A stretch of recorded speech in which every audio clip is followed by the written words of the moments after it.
welcome to tonight's meeting, which is sponsored by 3 neighborhood councils, May Valley, Greenbriar, and also Sobrante Hills. We are here with the 2 candidates for District 4 council seat. And this is a really important thing for all of us because this will be the first time this district has had a representative on the council. They went from an at-large to district system a few years ago, and they did it sort of sequentially. So this time we're up. So that's nice, to be able to have a voice on the council. So the way we're going to be doing this is the candidates will get a chance to make a presentation, and then we're going to be asking, we have a couple of our co-sponsoring neighborhood councils are here, and they may want to introduce themselves and ask a question too, but we will turn it over to Zoom questions once we get to that point. So it won't be a real long time, but it'll be a while. Is there anything else we should mention? They need to put questions in chat. Okay, when time yeah, comes. all right. So if you put your questions in chat, that would be nice. And then raise your hand too if you would like to be called upon to address your question or something else. Have them state their name when they ask a question. Yes. State their name, so we, And their neighborhood council. Orally? yeah, Okay, so when you're on to asking a question, we ask you to state your name because we are recording this, and that way people will know, who you are, whatever. I suppose you could always, try to do it, but I think that's what you need to do. Okay, well, if that's the case, then I think we'll be ready to start. Thank you. So, Bana, council candidate for District 4, you got that. I appreciate it. Hello, everyone. Thank you very much for being here. I would like to especially thank the neighborhood councils of May Valley, Sobrante Hills, and Greenbriar for organizing this. I appreciate the opportunity. My name is Sohaila Bana, and let me tell you about me. I started my education journey at the community college when I was working as a waitress on weekends and au pair during the week. Years later, I earned a PhD from University of California at Berkeley in electrical engineering and computer sciences, and got a job in Silicon Valley. There between, I became a mother of 2. How did I do it? The PhD program while caring for 2 young children. It was because of the student parent policy that allowed 1 semester off to parents for every child born. Who established the policy? I'm proud to say I did, along with 3 other moms. That policy was the first in the nation, and since 2014, it has become a statewide policy in California for all graduate schools. So that's when I started my successful activism, and has never stopped since. I've had different positions as an engineer, and the last of them was a civil servant at Caltrans. But on this side, I've always done activism for human rights and defended especially human rights of women. That's my passion. As a coordinator, international coordinator of a campaign, I helped to save lives of 9 women in Iran. Some years ago, I decided to bring my activism home to Richmond, where I live. Well, I have lived here for 25 years, where I raised my children. I love the landscape. I love multicultural people, and I have the best memories.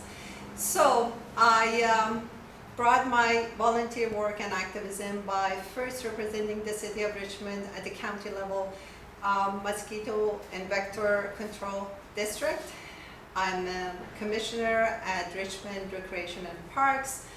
I'm a member of the County Fire Advisory Board and also County Transportation Authority Bicycle and Pedestrian Advisory, but that's not all.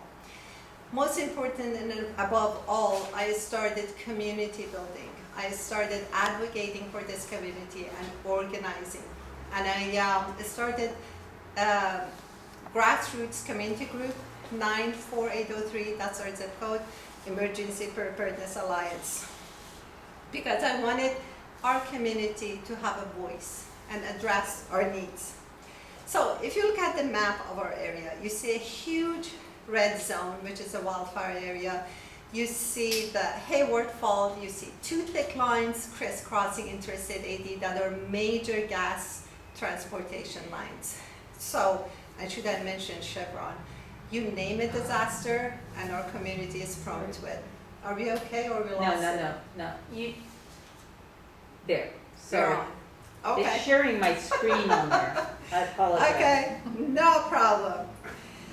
So that's why public safety and emergency preparedness is so important to us, especially here in District 4.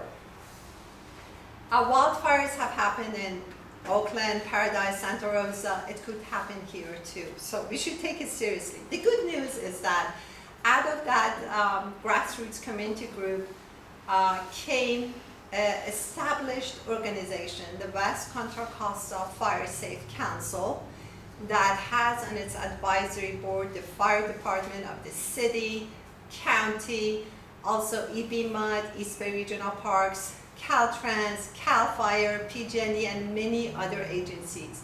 And I'm proud to be the founder and president of the West Contra Costa Fire Safe Council because it is working effectively to provide communities with emergency evacuation routes, emergency preparedness, promoting fire-wise communities, raising awareness, making sure fire lanes are accessible, and many more. I could go on. And I regularly communicate all this with the community members through my mailing list that has hundreds of people, you neighbors in it. You know that I communicate with you weekly, and in return I hear back from you, I get feedback. That's how I keep my strong ties with this community, and I try to address the issues. I have organized more than 30 Zoom community gatherings with different officials, from chiefs of fire and police departments to mayor to supervisor to even John Garamendi, to make sure our community is heard. So I am independent and I am committed to social justice and I care for the environment.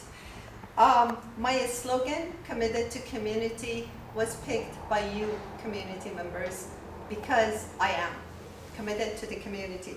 I brought this community together to find their common voice and raise it. I am ready to take my leadership to the next level and represent you at the City Council. About the issues in the community, and the City of Richmond, the most important issue the city is facing is public safety. It is also #1 issue in our District 4. So that is why we need a good fire department and a good police department. We used to have nearly 200 police officers, now it's down to 100 police officers. The number of 911 dispatchers in the city of Richmond is less than those in the city of Pinole, and we are 5 times bigger than Pinole. We used to have like 50 police detectives, now it's down to 4, and I can go on and on about the departments that have been closed. So remember that Richmond once was a national model for community policing. So defunding the police by Richmond Progressive Alliance was not a good move. Richmond has 20 gangs, 500 to 1,000 gang members, and weekly shooting. But above all, they are emergency responders. They are city workers whose specific tasks include saving our lives. We need them. The other issue for the city of Richmond is revenue. Richmond is not a rich city. It needs more revenue. What are the sources of revenue? Property taxes, sales tax, and business license tax. And we need to increase them all. We need to have more housing. We need to have more businesses come to the city to generate more sales tax and more business license tax, to have more revenue for the city, to provide more services to the residents, to improve the quality of life for us, the residents in the city of Richmond.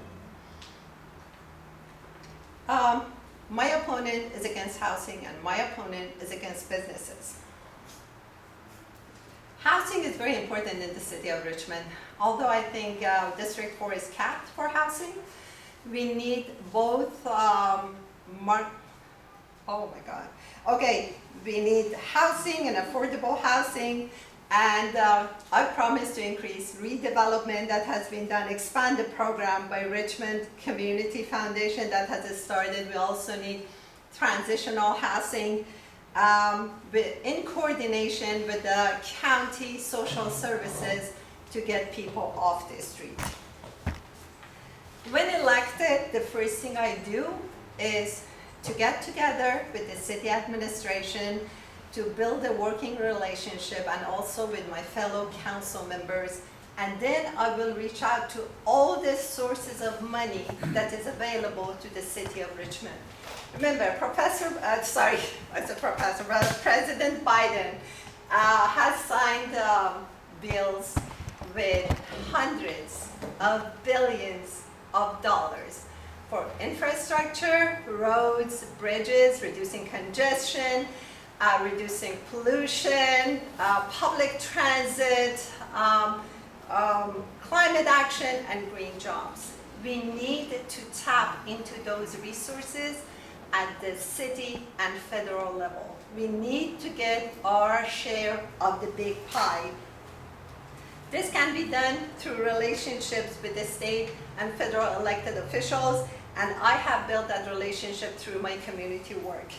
That is why I have received the sole endorsement of our mayor and our district attorney, Diana Bickton. I would very much appreciate your support and your vote so we can improve the city of Richmond together. Thank you very much. Okay, so our next speaker is Damon Purcell, also a candidate for the District 4 Council seat. Damon?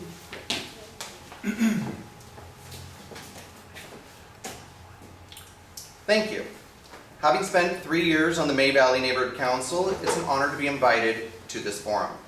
My name is Damon Purcell, and I moved to our district in 2011, where I live with my husband Kelly and my 2 dogs, Locke and Orville. My educational background is a BA in political science and philosophy with a focus on human rights and social justice. As well, I have a master's degree from McGeorge School of Law. I'm a small business owner of a gender-neutral, body-inclusive swimwear brand.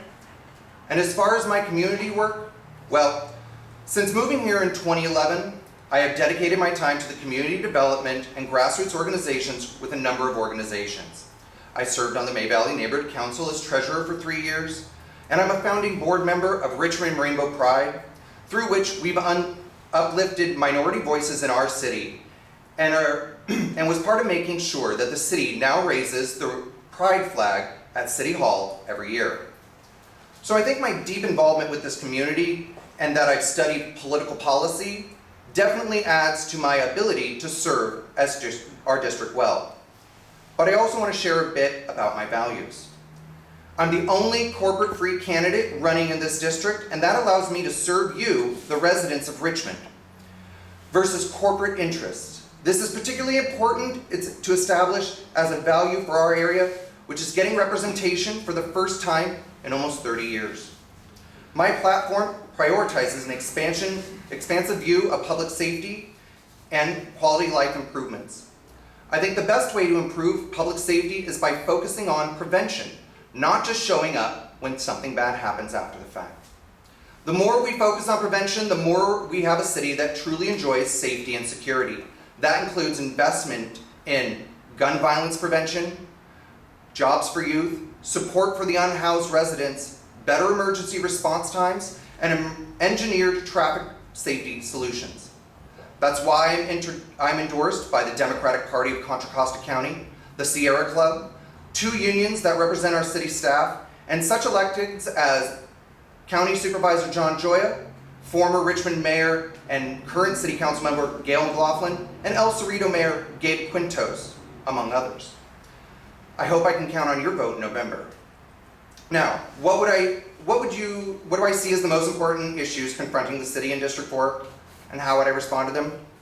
Well, I'm proud to say that I've been canvassing our district for over 6 months now and personally visited over 3,000 homes and have connected with roughly 7,000 voters.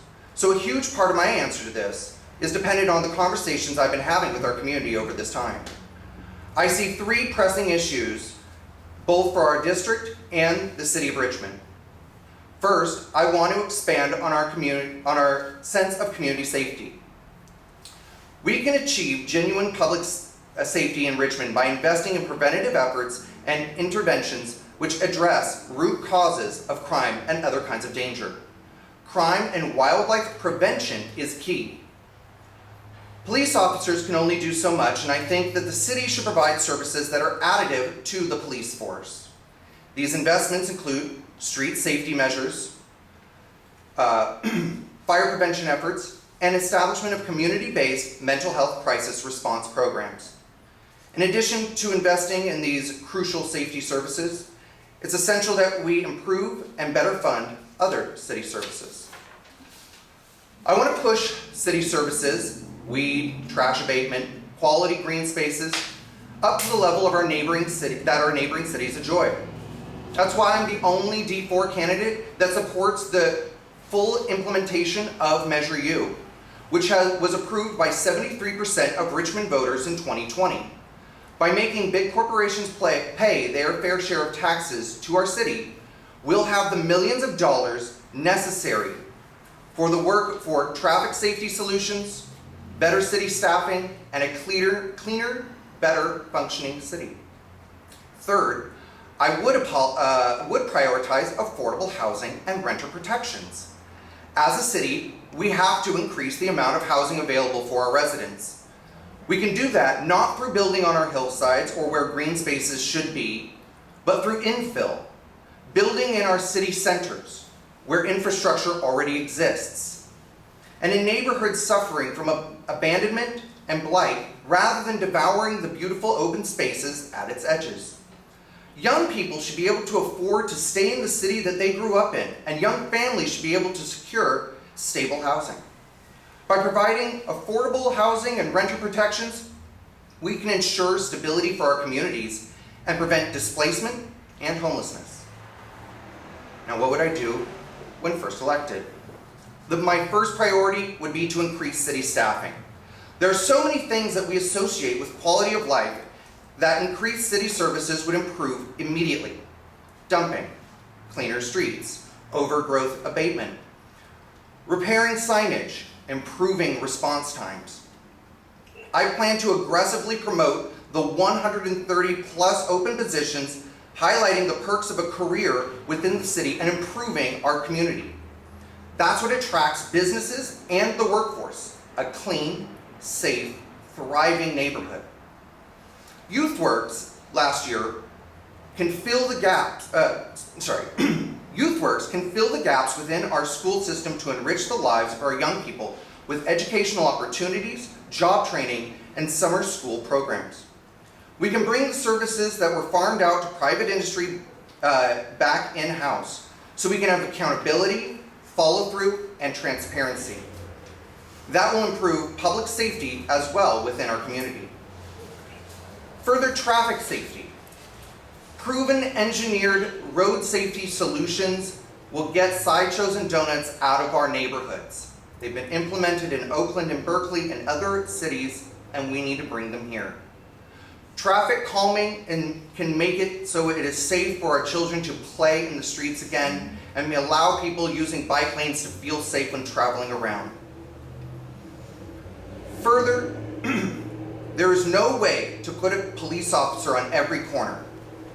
Even with all the hiring, it is economically impossible, especially if we want police officers to be paid a decent salary. But we can invest in well-engineered road safety solutions that make dangerous behavior, like sideshows and speeding, impossible. Finally, a grants department. Establishment of a grants department to leverage state and federal funds is essential for the health of our city. Wealthier communities already have the departments because it takes skill and diligence to pull money to our community. Many of these grants are geared toward communities such as ours, but without the people who can navigate the system, we will continue to be passed over.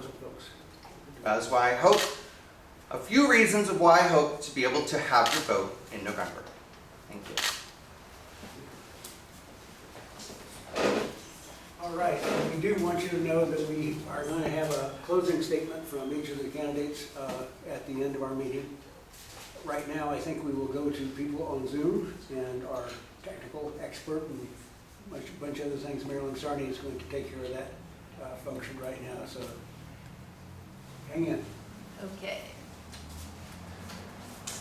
So Alan Odom asks, what is the ideal number of police and firefighters in Richmond? And he adds, with respect to your district dollars, but I think that's hard to pull out, so I just think if you could talk about the appropriate level of service. And I think, you want to start? If you do a research on what other cities do around our size, usually it's around 170 per 100,000. Our police department says that the minimum staffing they need is around 165. I think the city should listen to the police department and accommodate at least the minimum staffing they need. Why? Because we do not want police officers that are stressed, overworked, fatigued. That is a danger to their own safety and also to the public. We don't want that. So we need more budget for the police department, for their training, to make them, more culturally aware, to bring in more to the community. I was talking to one of the officers and said, why don't you spend more time community policing? They don't have time. They're overworked. They work like 65 hours or more per week. We don't want that. We do need minimum staffing because police are emergency. I'm running out of time. Sorry, that's distracting. But they're emergency responders, so it's very. Do I have 1 minute or 1 second? I'm confused. 1 minute. Well, 45 seconds now. Oh, okay. Similarly for the fire department.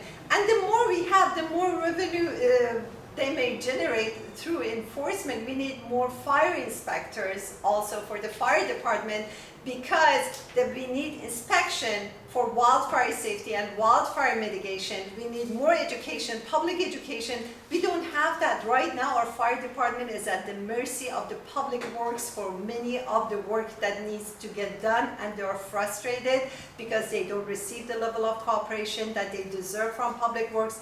They should have more budget, more money, both police and fire departments.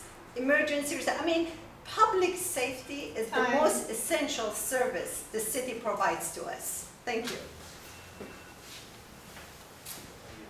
What was that question? What's the ideal number? Well, unfortunately, we don't know what that is going to be because the problem that we are facing is a problem that's the same problem that is facing many cities nationwide. New York, LA, Houston. All of them are having difficulties in being able to attract police officers. This is a national issue, not a local issue. The ideal number is the one that will ensure we have safety and security. But what can we quantify that as? That's ineffable because as well, we need to be looking at being preventative. Preventative solutions are the way that we can be able to ensure that whatever number we do have, they are assisted and they are supported, and so that we can have them address the things that they are trained for. There are certain things that they are not trained for that we can have other services fulfill. 10% of our calls that we get for emergency services are for non-violent mental health crises. These are places where a mental health program would be able to step in and to be able to give the assistance that's necessary. So, I can tell you when we had the highest police number, we had 2 officers in our district. lowest police officers, 2 officers. We have responsive crime. We often don't have the crime that requires them to be out here really reacting immediately. That said, as far as fire department, I'm the only candidate that actually supports Measure U. That is the only way we are going to have enough fire people. It takes 2 to 5 years to be able to train a civilian into a fully trained fire person. We need to have the money now. We can't wait for it to rain from the sky. We have to use that money to hire, train, and promote. Time. All right, the next question, and the person hasn't identified themselves, is a quick question to Jamin, I hope. Endorsed by the Democratic Socialist Party, and you're running on a slate with mayoral candidate Eduardo Martinez. How do you think that a socialist democratic candidate will fare in a district like District 4? Sure. I'm endorsed by the DSA. I am also endorsed by the Democratic Party of Contra Costa County, the Sierra Club, APEN, Our Revolution, and a number of other nationally recognized organizations regarding human rights, social justice, and environmentalism. The Democratic Socialists of America share my values, just as the Democratic Party of Contra Costa County shares my values. These are values that are about trying to help communities and look at the neighbors and our community as people that we need to be supportive of instead of alienating. This means that we need to have ways to be able to pull people out of poverty and be able to help people who are unhoused that's humane and ethical. It means that we need to be not looking at what the bottom line is of a company, but instead that the bottom line is the future and security of our city. So, how are they going to serve? They're going to serve by bringing the values of the Democratic Party, just as the DSA and all those other organizations have supported me, and I have spoken to my values, and they have pledged that they have given me their endorsement because they know that I will fight for what communities nationwide need.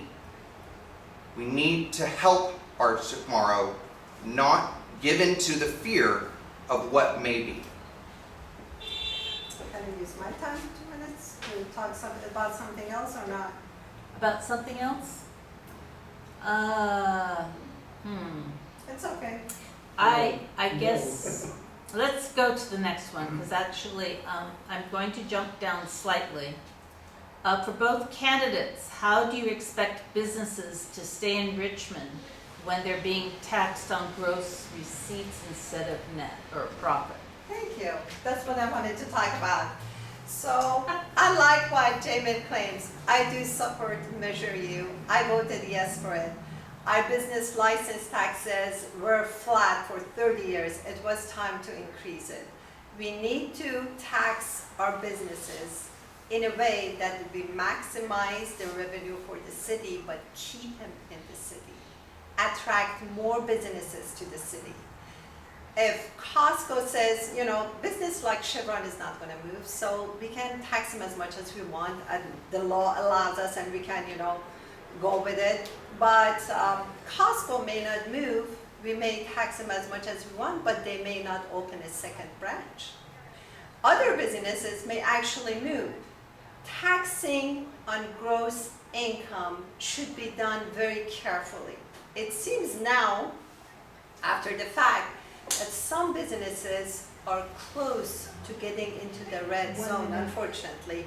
For example, if their profit margin is only 1 or 2%, and I've talked to businesses whose profit margins are 0.5%, and they're being taxed at 0.4%, it means 80% of their income goes to city tax.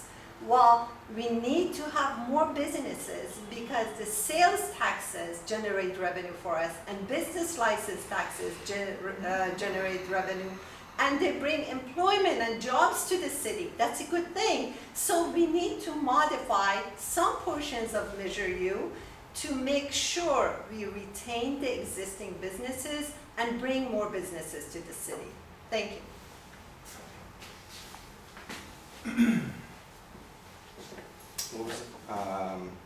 me to do How it do you again? expect businesses to stay in Richmond when you are taxing the gross receipts instead of their profits?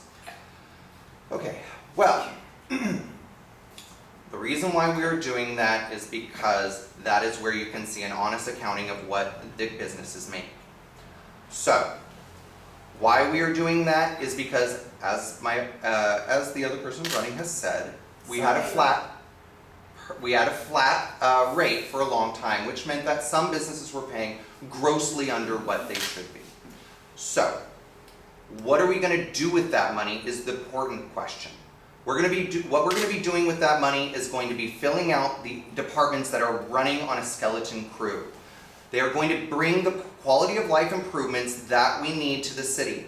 But more importantly, they're going to be providing us with the fire department fully staffed that we also need to be able to have the fire prevention and the fire safety that we need. Not just in the hills, but also because of Chevron and Sims and a number of other businesses. Now, some businesses are saying that they are paying too much, but 60% of our businesses are actually paying less. It is based off of the amount of money that they're bringing in. If they received more than an increase of about 10,000 or so, it's 750,000 in gross receipts that they're bringing in. Some of them go up to 100 million. We need to not let the voice of 73% of this city be outshouted by about 80 or so business owners just because of their interest in their own business. And as well, when we had the same argument when we raised the payroll, minimum wage. Thank you. Okay. All right. Some folks, I'm skipping Can down. I say something? Do I have remaining time for my answer or no? Oh, from before? I erased it to start his. Okay.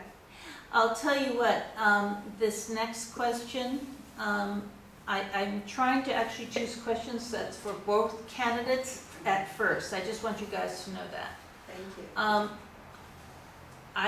Let's see, let's jump down a bit. Okay, for both candidates. If elected, how will you reach across the partisan divide on the Richmond City Council to encourage better functioning of our city government? And what issues do you think most divide the council, and how can you work for consensus? Damon? Yep. Alright. Where's that one? It's Amy Dunn. Amy Dunn's question. Well, I will say that I think it's odd when people talk about a partisan divide because all of them are Democrats. Let's just start off with that.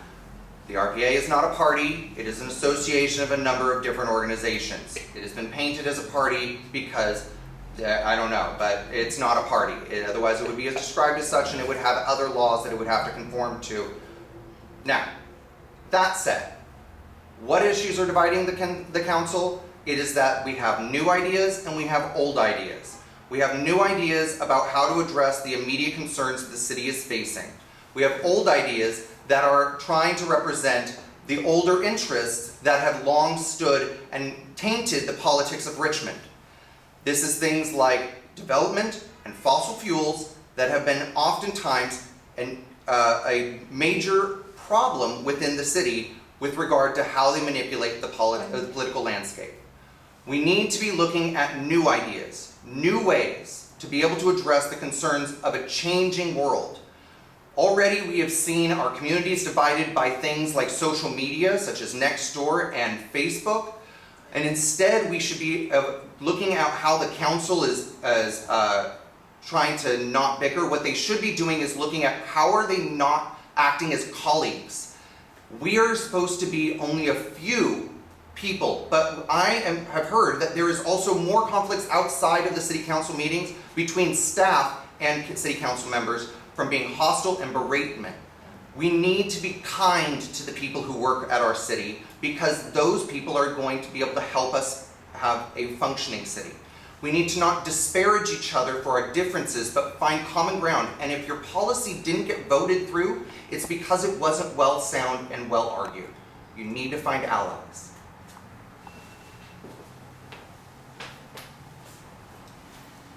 Those of you who know me know that I've been working with all community leaders to move things forward. From the president of El Sobrante MAC, because I've been advocating for city and county working together, to the president of the Bay Area Sikh Center. I told Jamin from the beginning, I will avoid negative campaigning because one of us is going to go to the council, the other one will stay, and we will have to be working together. We'd better have a good relationship. I've always tried to have a good working relationship with everybody around me, all the officials. I've worked with Supervisor Joya, with Gail McLaughlin, with Demlis Johnson, Tom Budd, Nat Bates, everyone, and I plan to continue doing that because this is not personal. This is about representing people. This is about presentation of what people need, what the community wants, and we need to move forward.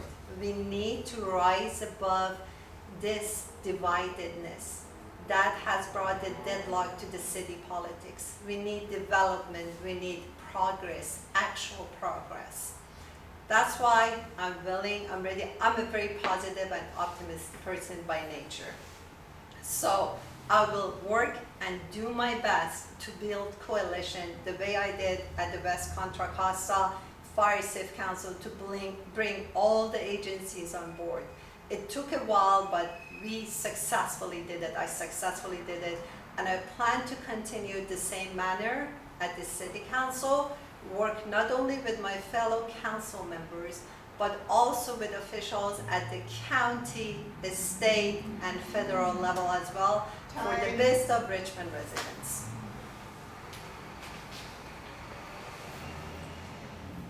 Okay. Once again, I was trying to emphasize questions that are for both candidates at this point. And one is what are the ideas for traffic calming within our district? And one example is high speeds on Valley View. Jamin, you want to go first? Sure. High speeds on Valley View. Well, one of the issues that we face, at least in this part of the community, is the fact that the San Pablo Dam Road is utilized as kind of a cut through to get to the parts of East County. This has been a problem that we've faced for a very long time. It's why we have so many accidents at the base and along the Reservoir Road. So, unfortunately as well, we have these apps that tell us which way we're supposed to be going, and they have also deferred some of that traffic when the dam road is still up, they push it over to Valley View. This is really problematic. There are very simple things. We need to have better timing of our lights. We also can be doing bots dots, which can also cause calming. Specifically around the schools is where I believe that we should be having these. But as well, I would actually look at whether we need to re-engineer some of these roads so that they are not as wide as they are, and perhaps allow for more breadth, put a bike lane or some other method so that we can have more space within, more space on either side so it can bring about a safer environment. Now, that is something that I'm sure some people are going to oppose because it is a great cut through. But the problem is that we have to put the lives of the people who are on the sidewalks as a first consideration. That's high school kids, middle school kids, young people, old people, everybody. So how I would address that is really do a good traffic study, figure out how we can defer some of that back onto the dam road, but actually the better solution overall would be for them to go around and take the freeway like they're supposed to, instead of attracting more traffic through us.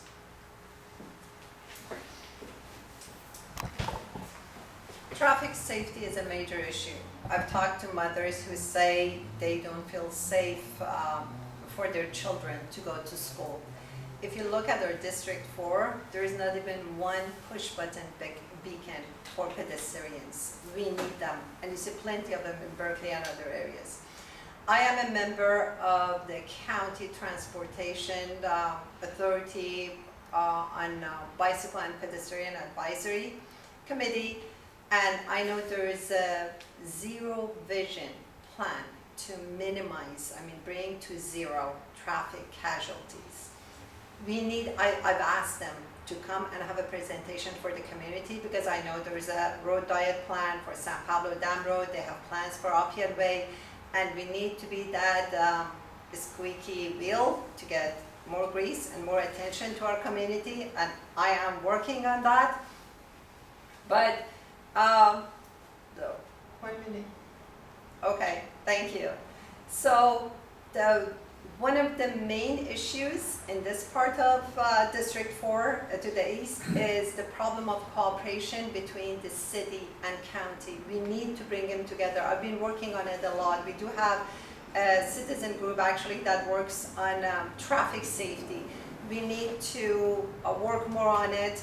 And when I talked at the city council last year and asked them to leave it to the neighborhood councils to decide what they need to do to minimize sideshows and donuts and improve traffic safety, they agreed to allow the engineering department to work closely with the neighborhood councils and do, implement their suggestions and do traffic studies on those. Basically, it's a major concern. I'll be working on it. I'm working on it on county level, and once, okay. I already answered the question. Oh, sorry, I'm beginning to lose track. So, David Zuckerman of Greenbriar Neighborhood Council wanted to speak, and you should be able to unmute yourself. And gosh, can I even find you in this whole mess? Ah, there. Put my video on. I'm David Zuckerman. I'm the president of the Greenbriar Neighborhood Council, and I just had a question. There's the I think it's fire station number 63 on Valley View Road. There's always talk of closing that station, so I wanted to see what each of you would do to make sure that station stays open. Can I speak to that first? Thank you. Thank you for the question, David. So there were talks about closing that fire station number 63 at the corner of Amend and Valley View Road a couple of years ago. I mobilized the community to write to the city council. We did. As a result, it stayed intact. There are no cuts to the fire station, I am glad to say. And also, as a result, the firefighters union has endorsed me, and I'm proud of it. Thank you. I keep the other minute for other questions. That's how that works, but okay. Yeah, it works. Valley View. Well, the problem is really about staffing. We had a big exodus of a lot of senior staff, and we need to make sure that we hire, train, promote. It takes 2 to 5 years, as I said earlier, to be able to bring a civilian to be a full fire person. We need to be acting on that now. That is the only way that we're going to be able to bring up full staffing to that fire station and all the fire stations that we have within our district and within the city. It is very important not just for our city that we have full staffing of all of these fire stations, but also for the adjacent communities. There are places that are in Pinole, there are places that are in Orinda, there are places along the region, the Reservoir Road, that if a fire happens, we don't know how fast the response is going to be. We need to make sure that we have as many fire people as possible, and we need to bring that full staffing. That's why, as the only person who supports Measure U, the only source of funding currently for the fire department, it is so important that we keep the tax rate at what it is so that we can, again, hire, train, promote. And as well, we need to make sure that we have the best ability to be able to make sure they have the highest quality equipment and that it is all up to date. So if we cut on that measure, down on that on the percentage of how much we are charging, it will directly impact our ability to provide safety to our community and to the safety of the city of Richmond. Okay, I'm going to Kim Fogel's question here because it seems to apply for more general for both of you guys. she says, I would like Sohela to address whether more police are the only option for wildfire evacuation response, and Jamin to address preparedness for wildfires, given we cannot necessarily succeed in preventing them. So they're shadings of the same thing, I think. Want to do that? And it's on the right up there if you want to reread it. So, in case of a wildfire, the evacuation is on the police department. I managed to organize 94803 Emergency Preparedness Alliance to have the first evacuation drill in the city of Richmond in cooperation with Richmond Fire Department and Battalion Chief Victor Bontempo. It was successful in the sense that they could bring different agencies together. In case of a wildfire, we need Office of Emergency Services from the city and county. It's mostly county actually that sends out community warning system. To send a community warning system to the community, they need to know their zones from zone haven. They need to start evacuation because it's partly city, partly county. We need both sheriff from the county, both police department to evacuate people and conduct traffic control. Just imagine in the midst of smoke and heat and anxiety and everything, how it's going to happen. That's why we need safe evacuation routes that we are working on it. So, and the fire department will only focus on the fire. The rest of it, the population safety actually getting out of it, where do we go, where do we establish, where is the destination, everything is on the police department in cooperation with the sheriff because we are partly county. That is why we at the Fire Safe Council work on coordinating all agencies together, and we hope and plan to have evacuation drill every year for the communities. We are raising awareness about community warning system. You will find an insert in your property tax envelope about community warning system and zone haven. We're doing our best for the safety. If you know of other ways besides police, let me know. I'd love to know. Thank you. Can you pull that question? I am sorry. Yeah. I was It's a long lining one. up for the next one already. No, it's all right, I understand. I'm beginning to realize we need 2 computers. Learning lesson. Next time we'll definitely do First that. time around. Yeah. And I didn't realize that before. Nor do I own 2 computers, so. Shoot. She was asking. There it is. There it is. Okay.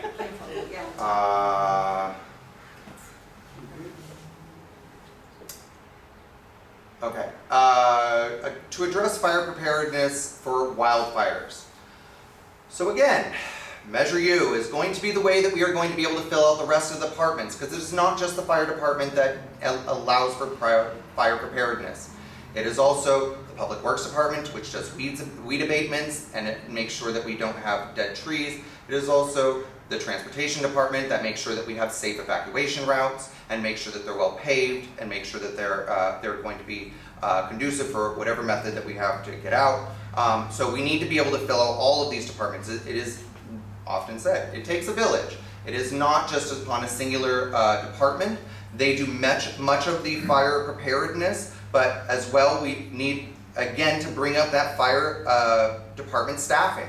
That is the way that we are going to bring back our educational seminars of how to do fire hardening, how we're going to be able to bring back education of how we do the CERT training.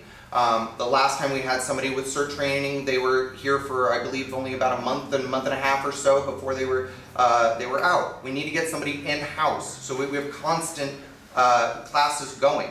This is really important, is the staffing level is so low across the board that we are suffering and we are setting ourselves up for a dangerous situation. But I don't want us to focus on gloom and doom and the darkness that what that might lead to. We need to instead look at the hope and opportunities we're providing of good careers to people in these city departments to be able to bring people in. People want to know that not only are they going to be having a big workload ahead of them, but that they're going to be appreciated by the community and that they're going to be embraced by the community when they're providing these services. That is something that we often do for the fire department. It's also something we should be doing as far as the police department. We should be giving education about what else they do, not just responding to crime. They provide a lot of education, they provide a lot of public outreach, and this is what's important. Okay, I think we're going to sort of take a brief detour here. We had told each of our neighborhood councils, our co-sponsoring neighborhood councils, if they had an issue they felt was a concern to that neighborhood, we would like them to briefly address it. And I think, Ray, you get to be first. Okay. Hi, my name is Ray Curry. I'm president of the El Sobrante Hills Neighborhood Council, and I have a question for both Jamin and Sohaila, and that is, what is your vision of Richmond 5 years from now? And maybe what do you see as big challenges 5 years from now?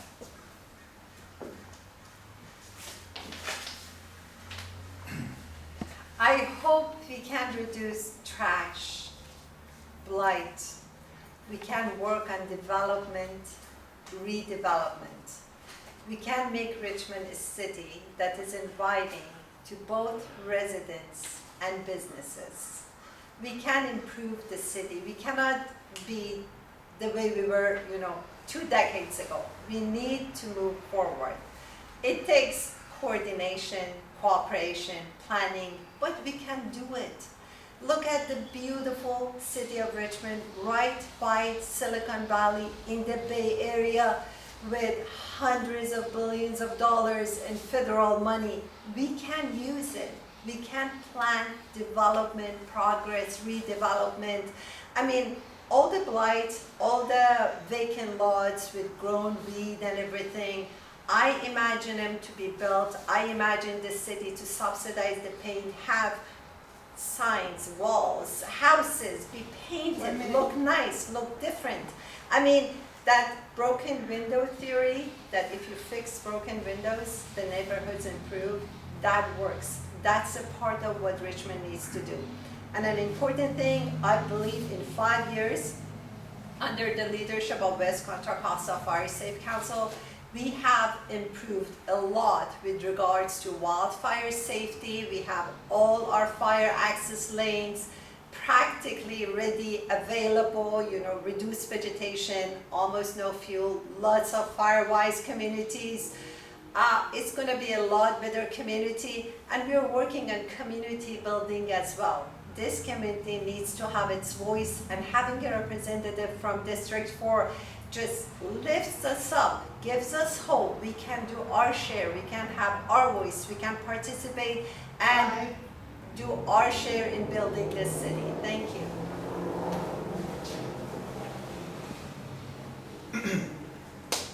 I'm glad somebody asked about what a 5-year plan is, because it's always important to have goals that you're aiming for.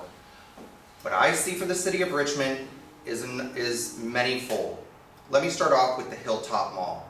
The Hilltop Mall is currently owned by Pelogis and is looking for having a community development plan. I'm hoping that we can get enough community voices together so we can get something that all of Richmond is going to be happy and proud with. Something that is going to have small businesses, restaurants, entertainment. Now, it's going to take time, and I don't know if we're going to be able to deliver in 5 years, but I do know that if we put our nose to the grindstone and we make sure that we involve all of the community's voices, we're going to end up with something that, even if it's just breaking ground at that time, we're going to be enthusiastic and overjoyed to be able to see and look forward to. 1 minute. Further, in 5 years, I'm hoping that we're going to have more beautiful open spaces, and we're going to be really focusing on the Green New Deal and Blue New Deal that are necessary to bring jobs, opportunities for the city of Richmond. We need to be creating jobs that are about helping our environment, trying to remediate the 170-some toxic sites that we have around our city and making them into open spaces, not just trying to put a cap and dangerous real estate on top of them. We need to be looking at what the needs of Richmond are now and plan for 5 years to hope we can deliver on a few, if not at least, be along the way to being able to deliver further down the line. What I hope is for people of vision to have stepped forward to move this city away from just its industrial past, but into a brighter future. Thank you. Okay, our next question is going to be from the May Valley Neighborhood Council, and our Vice President Josephine will be asking that question. No time limit. So my question to both candidates would be, what could be your immediate action to go ahead and increase our police force that needs to be done? It should have been done, earlier this year or even last year. So what would you do to immediately try to ameliorate some of the low police force? Yes, to recruit and attract officers. And to clean up the image that the city council does not like the police force. Does that make sense? Yeah. Damon? Sweet. Okay, go ahead. Okay. Well, as I stated before, this is a national issue. Being able to attract police officers is not just about money.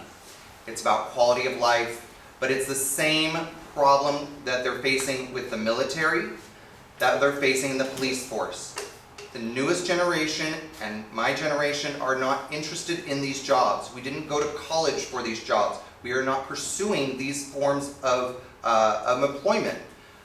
So what we need to do is we need to be focusing on trying to get stronger community engagement so that we can foster a culture of people who are emotionally intelligent that are entering into the police force. It is a very dangerous and taxing job, and we need to be able to support them in ways that are going to attract them so that they attract prospective candidates, so that way then they know that their mental health is going to be taken care of.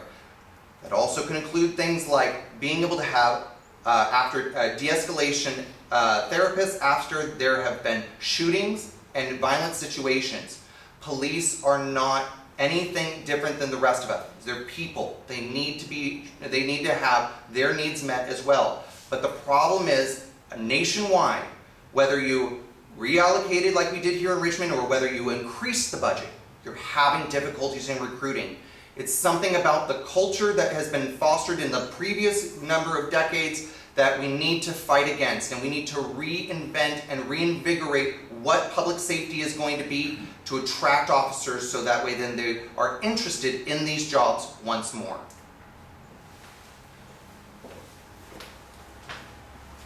The answer is simple. Give him some respect. I invited our police chief, Lisa French, the first woman African American on the job, whose budget was cut by $3 million the first year on her job by the Richmond Progressive Alliance. Captain Simmons was present at the meeting too. You can find the link to it on Nextdoor. In this meeting, Captain Simmons said, one of the issues is demoralizing the police. He said, there are new recruits, potential recruits, that come, sit down at the city council meetings, and they say they're not going to take that. We need to increase the morale for our police officers, give them a sense of job security. If things are going to continue the way it is, if the defunding the police by Richmond Progressive Alliance continues, why would they come here without job security when other cities are offering up to $40,000, $50,000 signing bonus? So it's not just the income, it's the respect that they get. It's very important that we respect our police officers like any other city employees. They come here to serve us, and they are emergency responders. again, their specific tasks include saving our lives and putting their lives in line.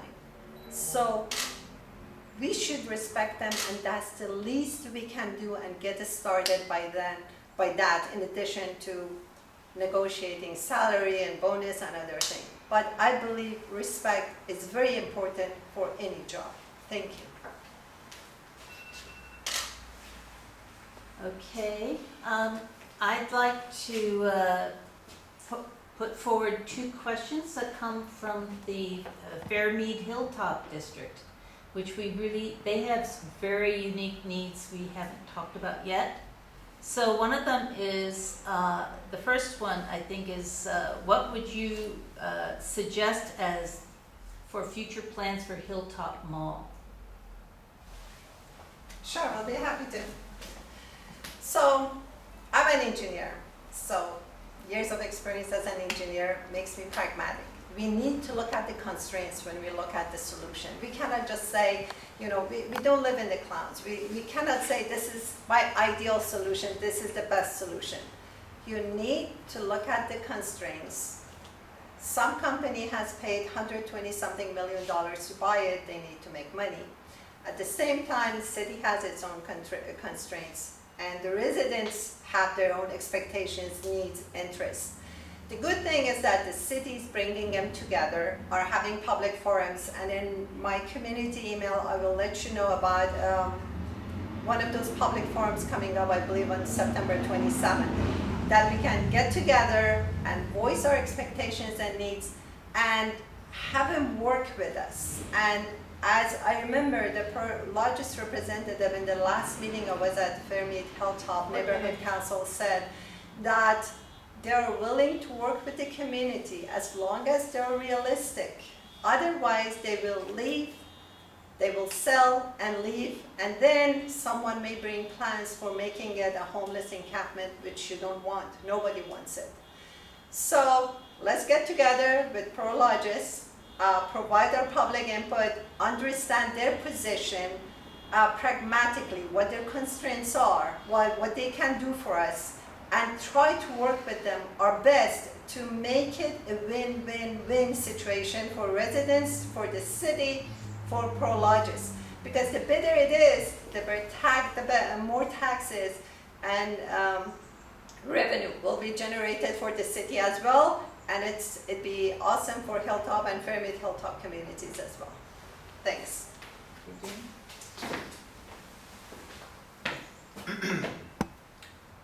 Well, I've been attending a number of these forums that Prologis has already been having about what they want to do with the Hilltop Mall. They're a logistic company. They would like to make sure that they are having a good investment. But they are also been holding these forums because they know the city of Richmond shows up when it has somebody coming and exploiting them. They want to make sure they get buy-in from the residents of Richmond.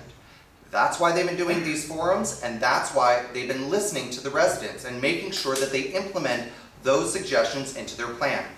At the last one, which I just attended over in the Fairmead Hilltop Neighborhood Council, they were talking about, just as I had said earlier, small businesses, restaurants, open spaces where people can be able to have classes, a place where we can walk, where we can have cafes, green areas where we can have trees, where we can have a beautiful environment.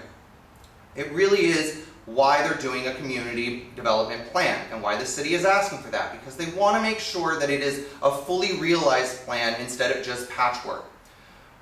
What we're afraid of having is having it become an industrial zone. Not only will that affect the property values of the neighbors around it, but it will bring a lot of traffic and noise and extra light pollution that people do not want. That's why I believe it should still be a public commons, but they should also still be able to have what they would like. As well, they've even brought the suggestion of having affordable housing or mixed-use affordable housing on that space. I think that we should continue to work with Prologis so that way then we get the voices of the community and make sure that they can balance that with what their intentions are so that we can get something that everybody in Richmond is proud of. All right, this is still getting back to Hilltop Fairmead. I'm paraphrasing a little bit. Can you talk about how you would address some of the specific issues they have? They have the highest crime stats, for example, for District 4. And please tell us how you would make sure that you hear what they need once you're elected.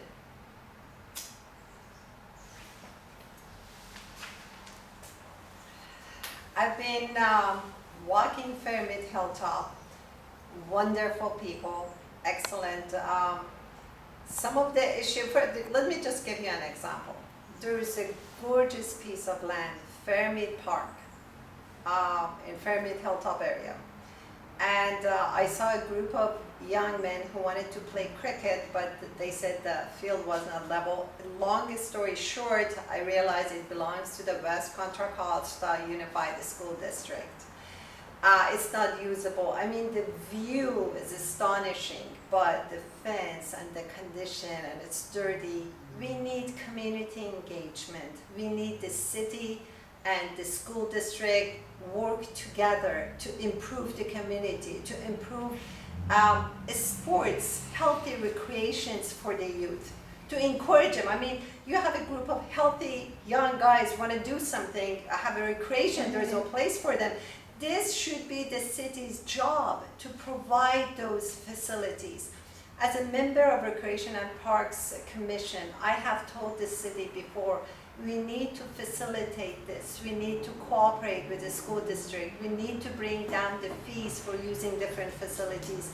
We need to advocate and facilitate and bring forward more opportunities.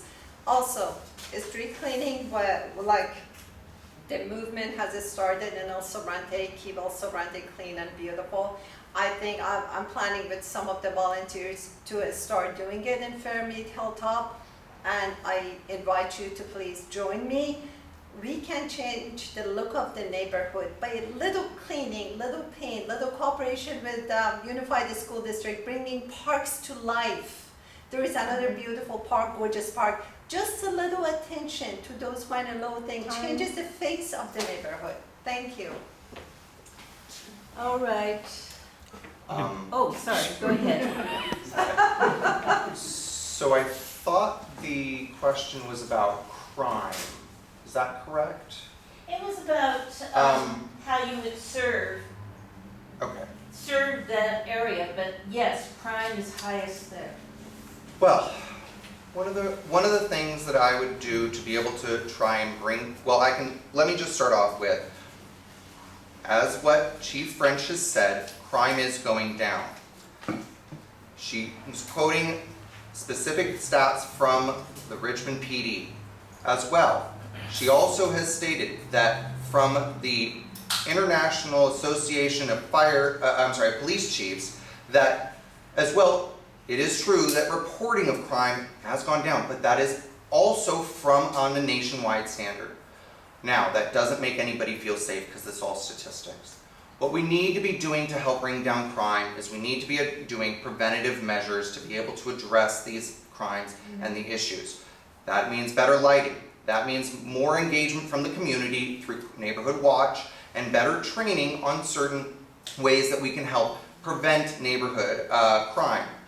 A lot of times people feel unsafe because they feel alienated by the communities that they're in. But what we need to do is develop community. We need to be able to bring people together so that they know the people who are in their community and they can feel safe, once again, walking around and being able to engage with their neighbors. And that will, right there, will already help address it. Now, I can even say that in my canvassing, I've heard of neighbors having their catalytic converters stolen. This is a nationwide problem. We really need to be looking at the places where they're selling and smelting down these catalytic converters. This is unfortunately such a widespread problem, and they make about 100 or 120 or some per catalytic converter. So it is it's not a winning strategy within crime. Okay, now I'm going back because there was one question that I thought you guys would like to answer, but it's not District 4 specific, which I would prefer. which I prioritized. One question was about air pollution and Chevron and climate change all together. And I know you guys both have policies on that.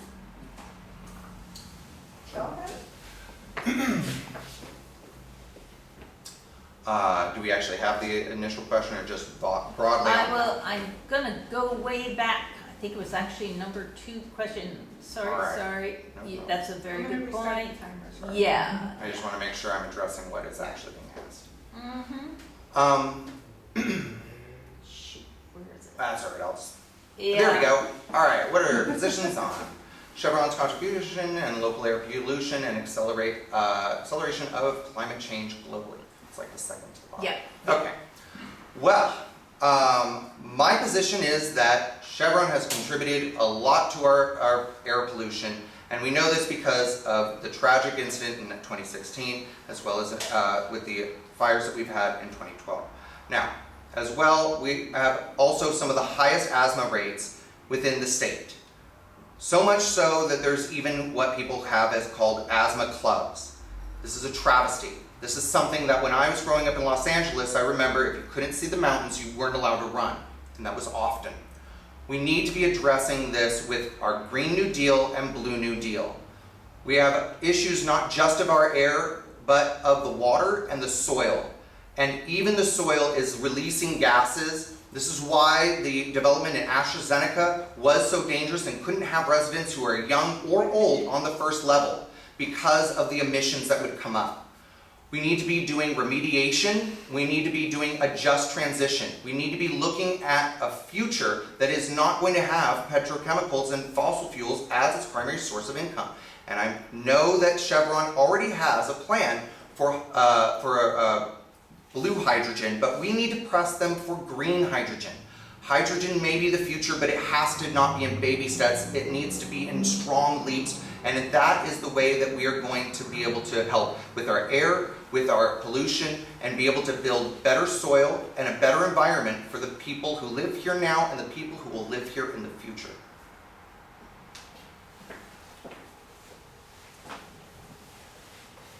Oh, do you want me to go back to the question? No, it's okay, it's about pollution and Chevron, right? Yeah. Right, so pollution is a major issue.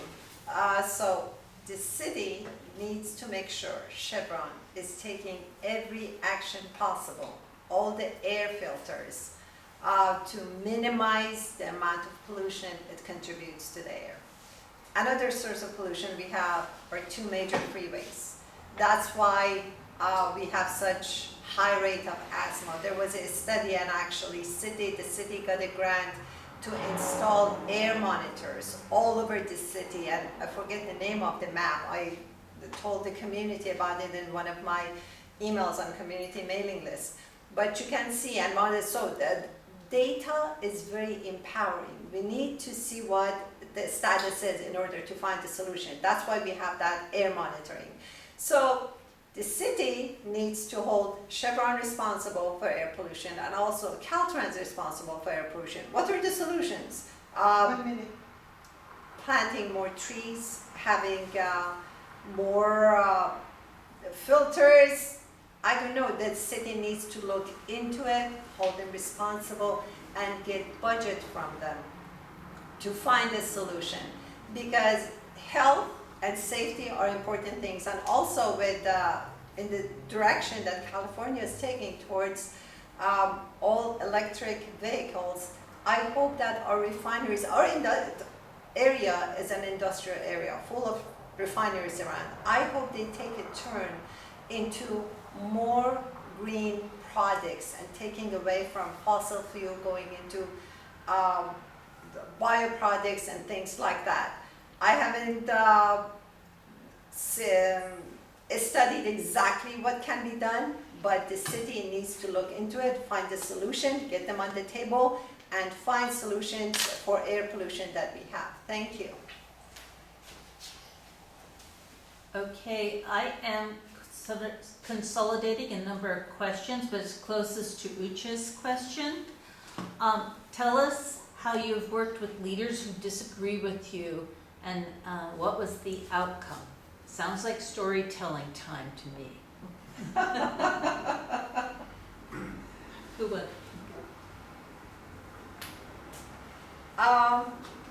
First of all, the leaders, I assume that's officials, authorities, or represented. It can be any kind of situation. It could be government officials or leaders, yeah. Okay, so there are several things. When you're proposing a solution, you need to get attention. First of all, you need to be, can you hear me? Yeah, it's just. I am muting. I just had to mute everyone again. Okay, Sorry, thank folks. you. So, when you propose a solution, it needs to be well studied. You need to make sure you know everything about the problem, what you're proposing is actually feasible, pragmatic, and then bring it up. And then you try to get their attention and make it work with them. While don't expect to have their attention at the first glance or first encounter, what I've done in my experience, I have built community support behind me. I have been working with the community. I've done petitions. I've had people write to City Council, to Supervisor Joya. I've had Zoom community gatherings to hold our officials accountable, responsive to the community. I want them to see the community. For example, they're building EB Mud water plant, expanding it. The community is not happy about it. I received complaints. I invited our EB Mud ward representative and EB Mud officials. We're going to have a meeting about it. What is the best solution? Where should the entrance be? What's the landscaping? And they are responsive because I have the community behind me. I worked out first with all neighborhood council presidents, informed them, as well as El Sobrante MAC president, got them behind me. Then I approached them, and I'm going to have the community attend the meeting so they listen to us. It's just building that support behind you, the strength of the community, and finding the voice. Community building is very important.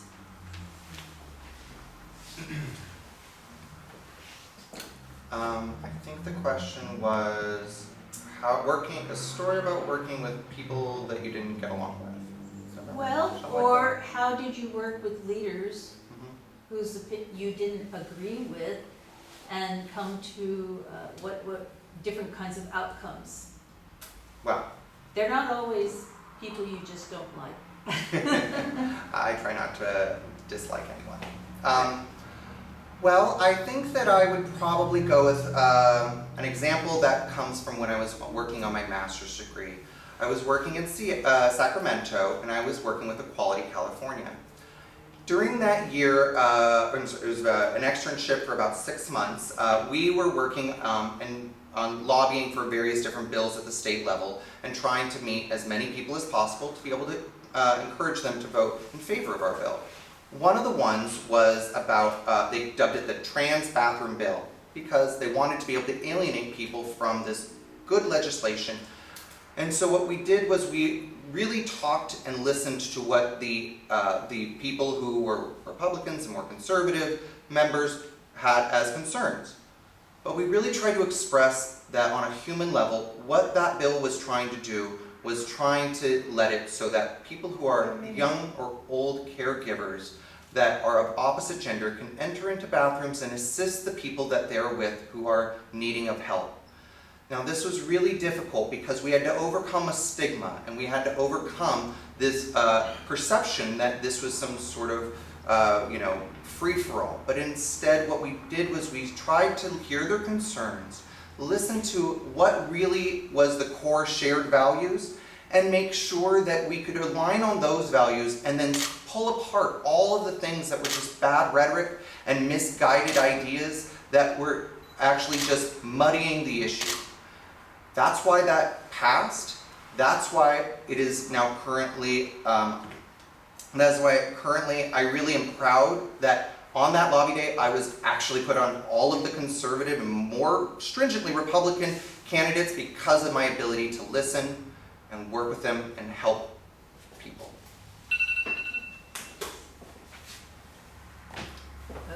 Okay. So let me just take care of housekeeping here for a moment. And I do have a question. Do you mean like email? Yes. anything, how people can reach you. I have a question about how you would approach increasing the transparency of Richmond City operations, including the website and how funds are dispersed through to various districts and departments. If anyone has looked at their website, you know it's actually very hard to understand what's going on, whether it's finances or staffing and so forth. So, go ahead. The city website looks stale, unfortunately, and I think it is. It doesn't have much information. It is not user-friendly. Things just takes time going through the website and also going through the city services. People complain about the permit process taking forever, this, that. My idea is to make it more interactive, to make it more accessible, to make it more transparent to the residents, to easily see, so they wouldn't have to do data mining to see what's going on, to easily understand what's going on and also what the results are. For example, the city spends $1.5 million on a homelessness issue. What is the result? We hear about the money, we hear the discussions going in. Is there a performance evaluation? Have the goals been or objectives been achieved? We never know. So basically, like any other service provider, the city administration should provide a good service to its customers who are residents. First of all, be accessible either through the office or through web, easily accessible, everything to be seen. And also, people should be able to provide feedback for improving the performance of different departments, different offices. You go to the airport, there's a place to say the service was good or bad, happy face or sad face. I think it'd be nice if the city starts doing that. So the city services improve. I think it's good for the city administration itself, increases their efficacy and efficiency, and it's better for the residents to access services too.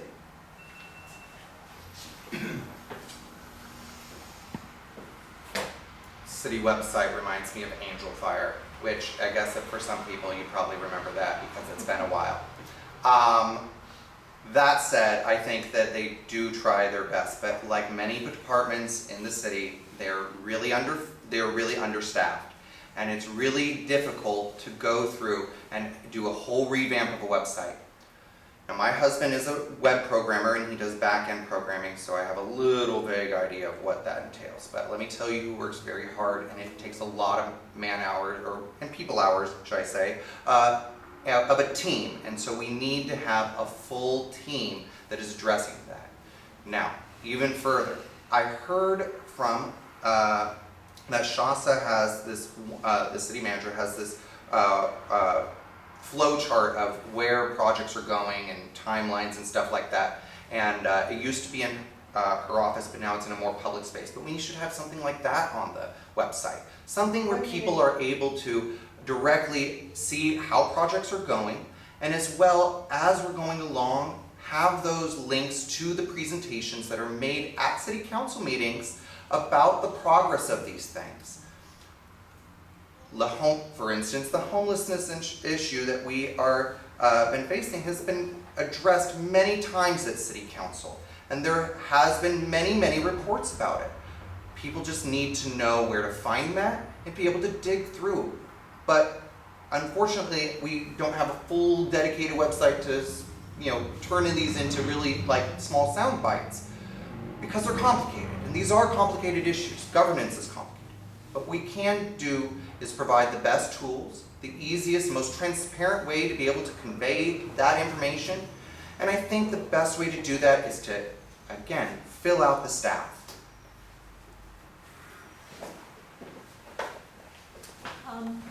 we're getting close to closing. I think perhaps this open-ended question might be a good way to end. Don't forget the Last- closing statements by the candidates. Okay, well then after this question, what is the first policy question you would tackle if elected? Oh, and I think we addressed that in the early part. Okay, and during your 10-minute, Correct. let's do closing then, right now.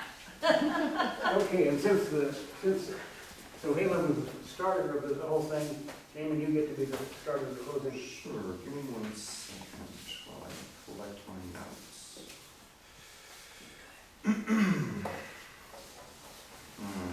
So many things that we were that have been addressed. There we go.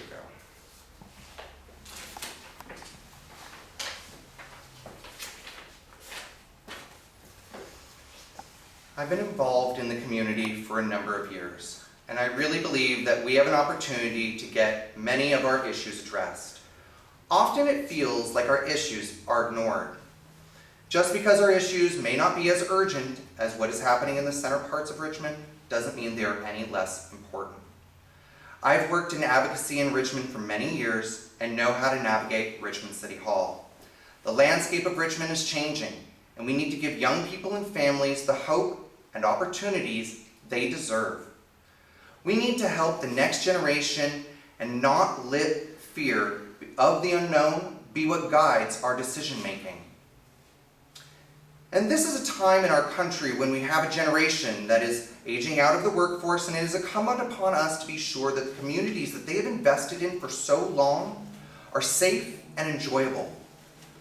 We have to not let our city fall into disrepair as it too grows in years, but instead, I had 3 minutes, instead continue to invest into it and ensure the stability of its health, and also why it is important to protect our open spaces so that there are places to build memories for their families and friends.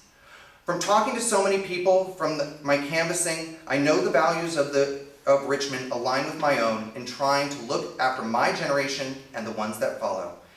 It means that educational opportunities, career opportunities, and housing opportunities so all people in our community can also have the hope and fulfilling life that the generation before them had.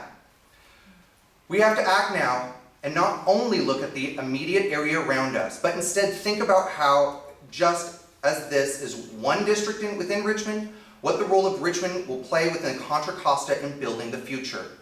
That is why regional leaders endorse me. That is why the Democrats endorse me.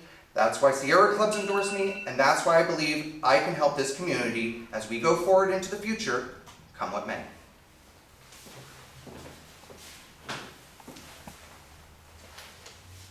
The city of Richmond has many amenities. It's by the bay at a beautiful location. It has a port, ferry, BART, 2 major freeways, diverse population, and good people. It has some disadvantages too: trash, blight, crime, and many needs. We should take advantage of their strengths and bring more residents and more businesses to Richmond. We should take advantage of the weaknesses and bring more grant money from the county, state, and above all, federal to the city of Richmond.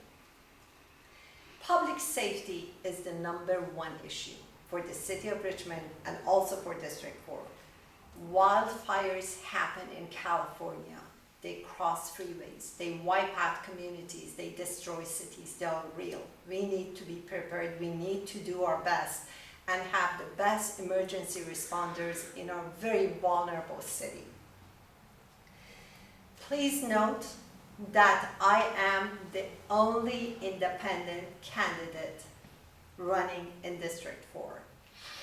I am the only candidate that is representing you now, working for you, and will be representing you at the City Council, not representing Richmond Progressive Alliance. I am for affordable housing. I am for rent control. I have no big corporation behind me. I rely on the support of neighbors like you. I have a proven record of community building and leadership. I have brought us together and have encouraged us.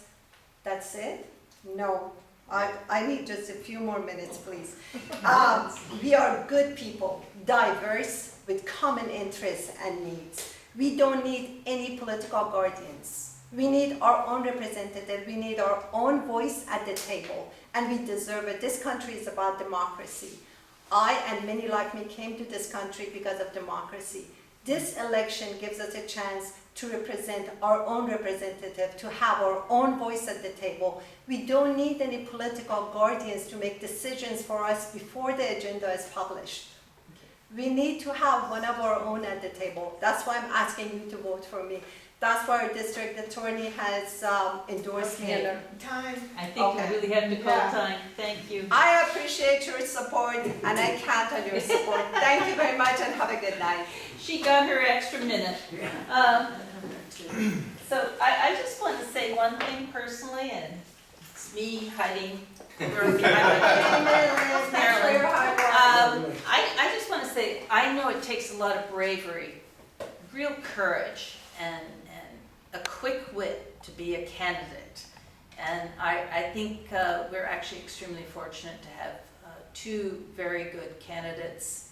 And I just want to close with that because I really admire both of them for stepping forward. It's a lot of work. Yeah. Yay.